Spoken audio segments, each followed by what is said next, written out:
Good morning po, Sister Jessica.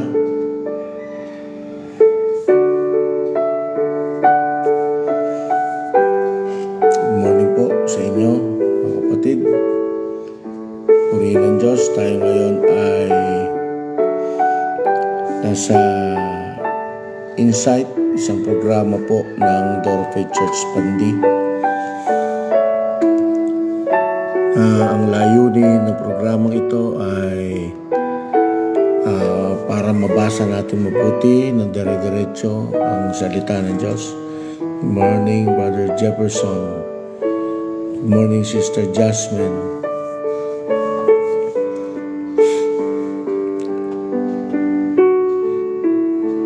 Tayo po ay magsimulang umawit sa Panginoon. Awitan muna natin ang Panginoon. Samahan niyo po ako sa pag-awit. Sama-sama po tayo mag-aral ng salita ng Diyos.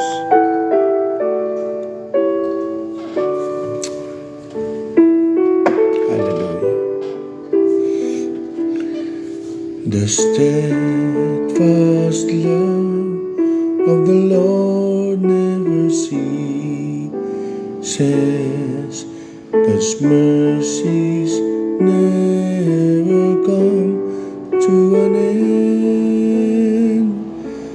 They are new every morning. Great is thy faithfulness, O Lord. Great is thy faithfulness. Morning, Brother Levi. Samahan mo akong umawit. The steadfast love of the Lord never ceases. His mercies never come to an end. They are new every morning, new every morning. Great is thy faithfulness, O Lord. Great is thy faithfulness. Hallelujah. Purihin ang Diyos sa kanyang kabutihan. Laging bago kanyang biyaya. The steadfast love of the Lord never ceases. His mercies never come to an end. They are new every morning, new every morning. Great is thy faithfulness, O Lord. Great is thy faithfulness. Hallelujah. Hallelujah. Purihin ang Panginoon. Tayo po'y manalangin. Ama, maraming salamat po sa iyong kabutihan. Puri ka namin, pinasasalamatan. Samahan niyo po kami sa buong maghapong ito. Salamahan niyo po kami sa pag-aaral ng iyong salita. Gabayan niyo po ang inyong mga anak. Matuto sa inyong mga aral. Umpisa namin, Panginoon, ang magang ito na puno ng pag-asa na may gabay na mula sa iyo. O Banal na Espiritu, puntahin niyo po kami at samahan. Matutong mabuti, Panginoon, at mabuksan ang aming mga isipan. Salamat po, purihin ka. Ito po ang aming dalangin sa pangalan ng Panginoong Jesus. Amen. Amen. Purihin ng Diyos, good morning po, Pastora Wilma. Good morning, Pastora MJ at Pastor Lito. Good morning sa inyo dyan. Samahan niyo po ako, buksan natin yung ating mga Bible sa Gawa. Good morning, Sister Michelle. Buksan natin sa Gawa chapter 24 yung ating mga Bible at babasahin ko po ito.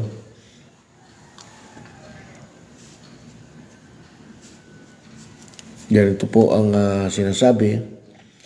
Buong chapter po ang aking babasahin. Sabayan niyo po ako. Sabi dito, pagkaraan ng 5 araw, ang pinakapunong pari na si Ananias ay lumusong na kasama ang ilan sa matatanda at ang isang tertulyo na tagapagsalita na siyang nagharap ng sakdal sa gobernador laban kay Pablo. Nang si Pablo ay tawagin, sinimulan siyang paratangan ni Tertulyo na sinasabi, "Kagalang-galang na Felix, amang dahil sa iyo'y nagtamo kami ng matagal na kapayapaan at dumating ang mga pagbabago sa bansang ito dahil sa iyong pagtanaw sa hinaharap. Kinikilala namin ito sa lahat ng mga paraan at sa lahat ng mga dako na may lubos na pasasalamat. Ngunit upang hindi na kayo maabala pa, hiniling ko sa inyo na sa inyong kagandahang loob na pakinggan mo kami ng ilang sandali. Natagpuan namin na ang taong ito'y mapanligalig at mapag-udyok ng kaguluhan sa lahat ng mga Hudyo sa buong daigdig at isang pinuno ng sekta ng mga Nazareno. Nagtangka pa siya na lapastanganin ang templo, ngunit dinakip namin siya. Ngunit dumating ang Pangulong Pinunong si Lysias at sa pilitang inagaw siya sa aming mga kamay at inutusan ng mga tagbintang sa kanya na humarap sa inyo.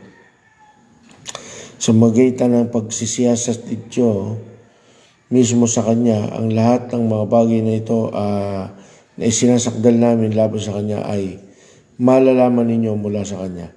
Ang mga Hudyo ay nakisama rin sa pagsasakdal na sinasabing ang lahat ng mga ito ay totoo." Verse 10, nang siya'y hudyatan ng gobernador upang magsalita, si Pablo ay sumagot, "Yamang nalalaman ko na ikaw ay naging hukom sa loob ng maraming mga taon sa bansang ito, ay magsigla kong gagawin ang aking pagtatanggol.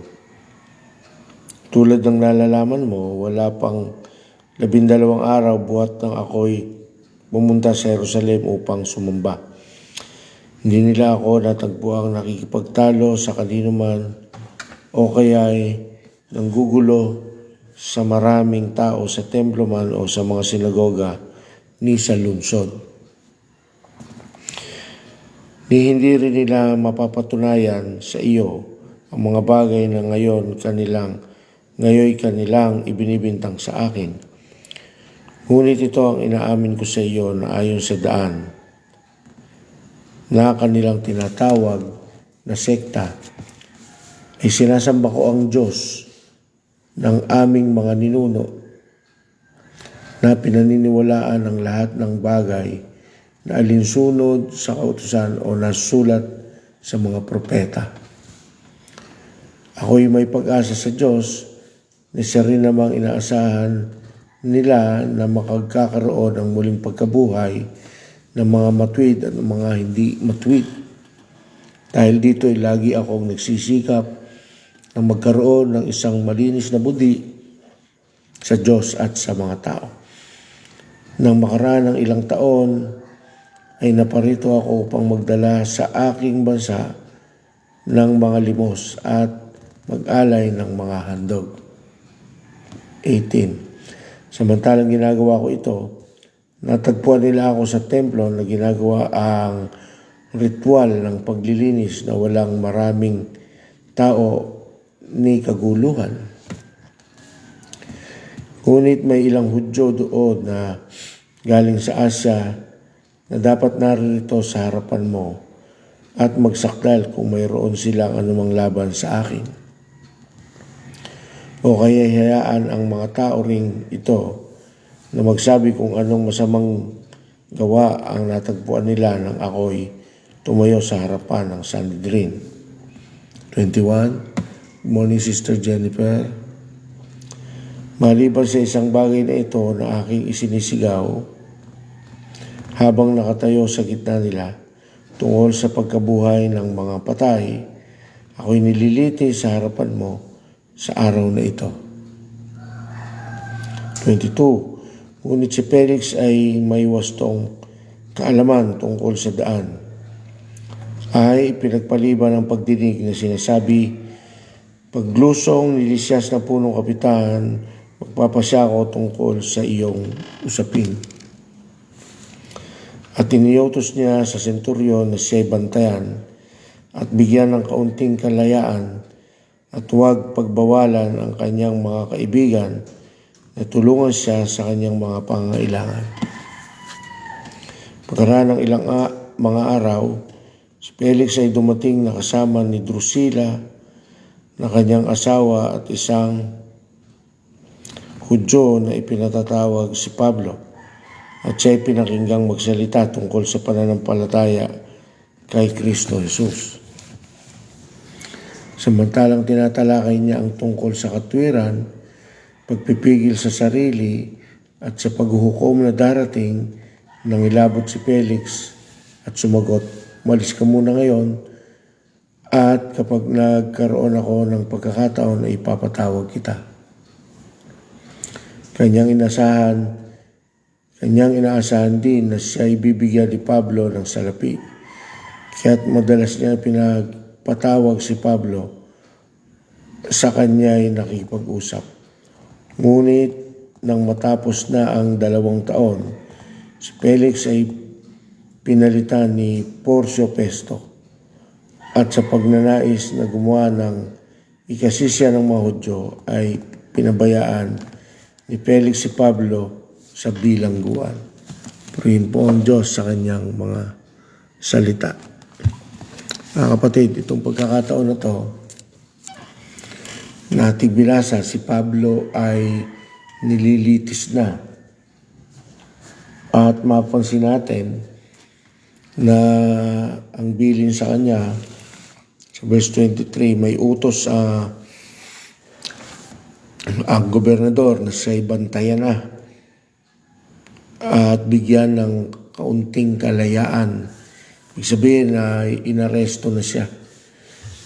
Sa pagkakataong ito, ayon sa mga scholars, ay naka-house arrest na. Siya'y nasa kalagayang nakakulong na pero hindi pa lubos na nakakulong, naka-house arrest, binabantayan.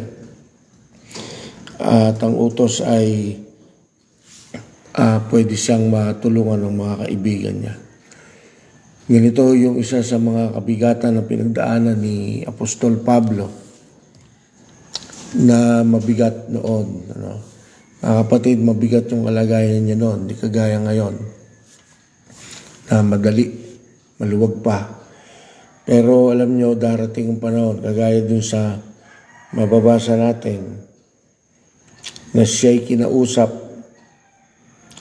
ni Felix, kasama yung asawa na si Drusilla.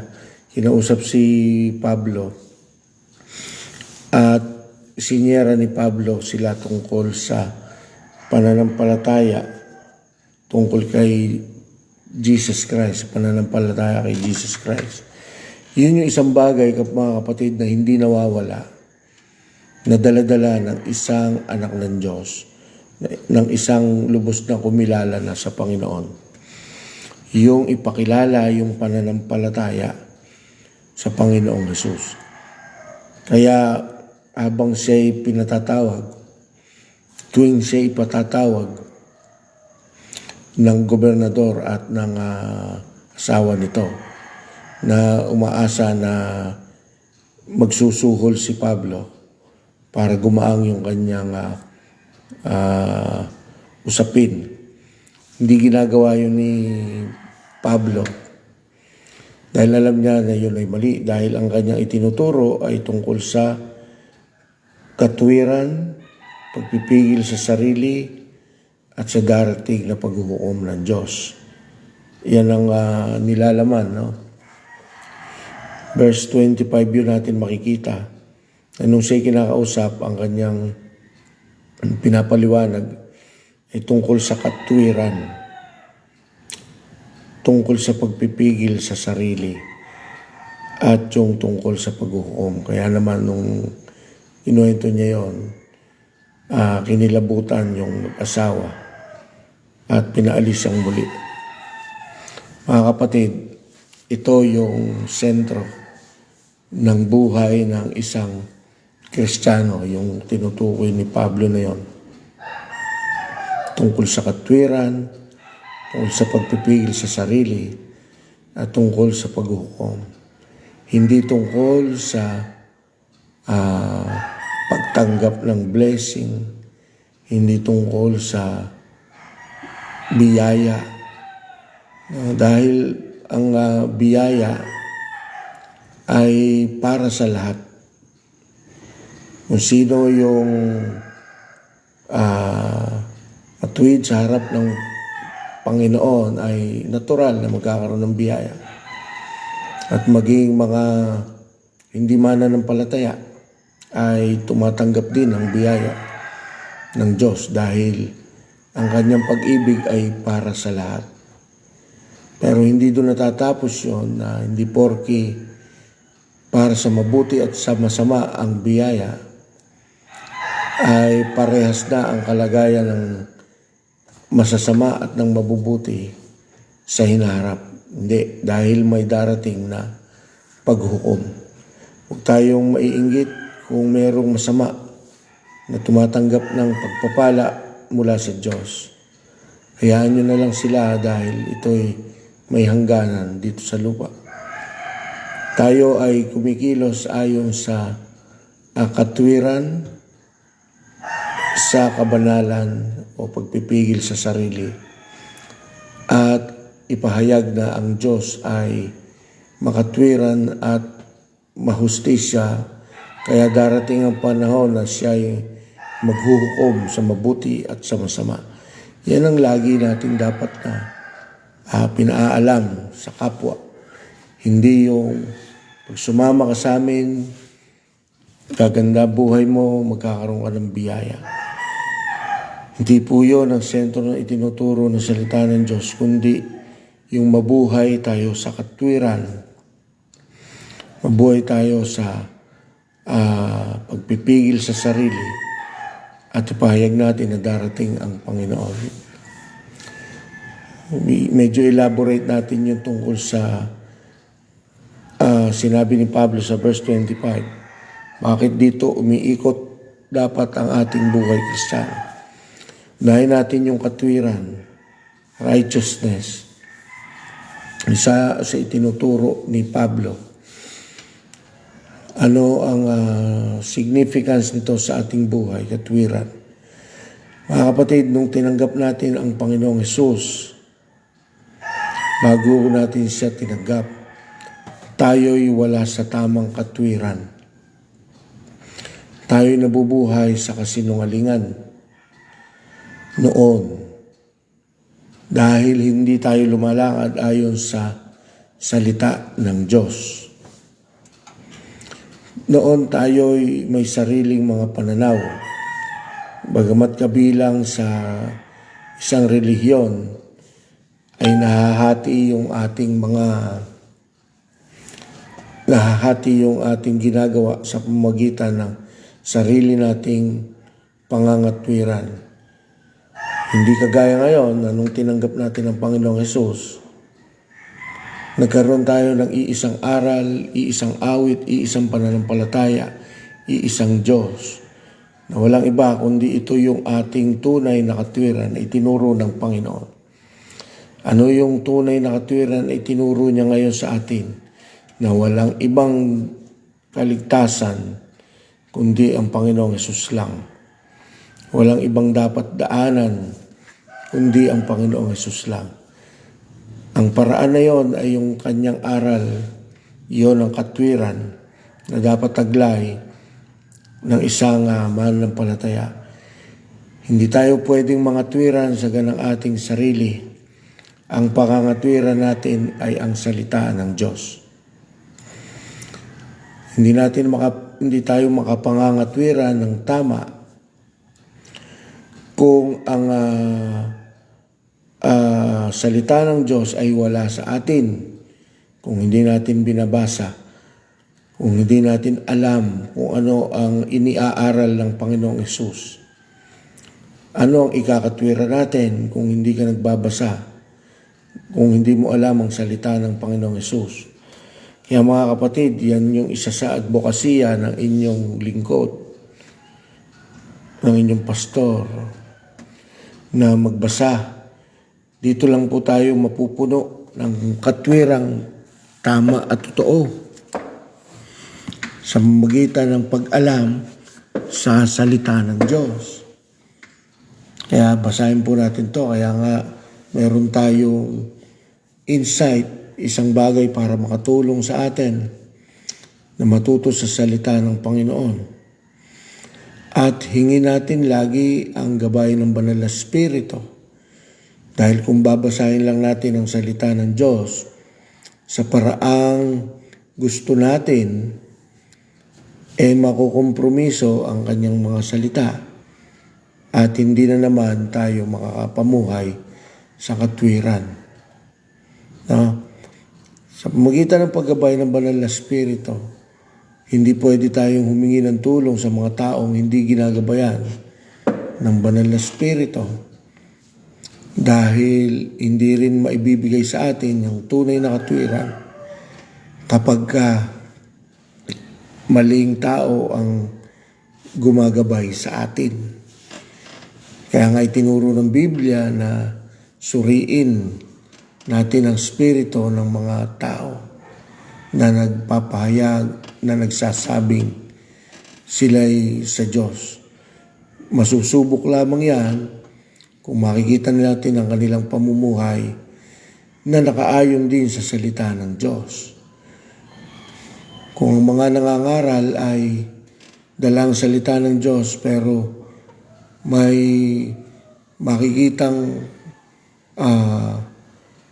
kahambugan, kayabangan, pagmamataas sa sarili, hindi porke dala nila ang salita ng Diyos ay pakinggan na natin sila at sasama sa kanila. Hindi po. Ang dapat pinakinggan yung mga taong nagpapakababa sa salita ng Diyos. Hindi humahanap ng sariling kataasan, kundi purely Word of God ang itinuturo. Ngayon mga kapatid, diyan tayo nabuhay sa katwiran na dinala sa atin ng Panginoong Hesus. Pangalawa, na umiikot sa buhay ng isang Kristiyano ay yung pagpipigil sa sarili. Bakit pagpipigil sa sarili? Yung una, yung katwiran ay doon tayo napalaya. We are justified through the grace, through the righteousness of God. Diyan tayo pinawalang sala ng Panginoon. At ang pangalawa ay yung pagpipigil sa sarili na walang iba kundi pumapasok sa kalagayan ng sanctification o pagpapabanal na hindi itinuturo pa rin ng Panginoon ang tungkol sa pagpapalago ng kayamanan, kundi pagpapalago ng spirito. Ito yung sanctification stage na tinatawag o pagpapabanal dahil tayo ay likas na mga hindi banal.